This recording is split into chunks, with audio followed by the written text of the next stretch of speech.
After the beta was wrapped up, they changed the way the brightshade staff worked with Wolfgang's skill tree, and because of that, it made spamming it a lot weaker. I still think the strategy works pretty well, but I wanted to introduce or show people something I've been doing in my personal world. It does require that you have killed the ancient viewer before, but I think it's interesting enough to show because I feel like a lot of people don't talk about how the Shadow Thurible works with the ancient viewer specifically, as in a radius around it, it'll stop him from using the bone cage, which means you won't really have to use the shadow. A like lazy explorer or something like that. You don't have to use teleports uh, and stuff like that. And I find it interesting, and I don't think enough people talk about it. You don't have to play Wolfgang. I'm just playing it because it makes things go faster, and he's just who I play a lot in that world because I have to get things done. Uh, Use my skill tree. This is really like the might and the affinity is really all that matters. Just get Lunar Strategist and Mighty Weapons 5. Uh, Otherwise, you can do whatever you want, but I also think like all of these perks are bad, and that. Uh, but the strategy is you can have multiple thuribles, but what I've been doing is putting it in one corner and just staying there and using the Brightshade staff to get rid of all the add-ons and stuff like the shadow hands and such. Uh, and then just keeping him in one area and never getting bone caged. Or if I do, I'll still have the staff. It's like even if you make an error, it's not that bad. Uh, for gear, I just use the Brightshade helmet and the sword because it's really good against shadow aligned mobs. Whatever you do want to bring sanity food and healing food, so I brought spinach shakes and roasted potatoes. Though this is a practice world, of course, you'll have whatever you want. These resources aren't super hard to get. Marble suit. It's just nice to have against mobs that aren't planar and just give so much, especially with Wolfgang because he doesn't get slowed down. Uh, I I think I'm gonna start.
I'm gonna be honest, I fucked up pretty bad in that one part, but you get the idea.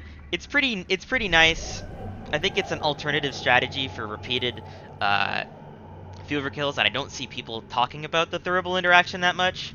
I think that one part I was too far away and I got bone caged, but that was literally once in this entire fight.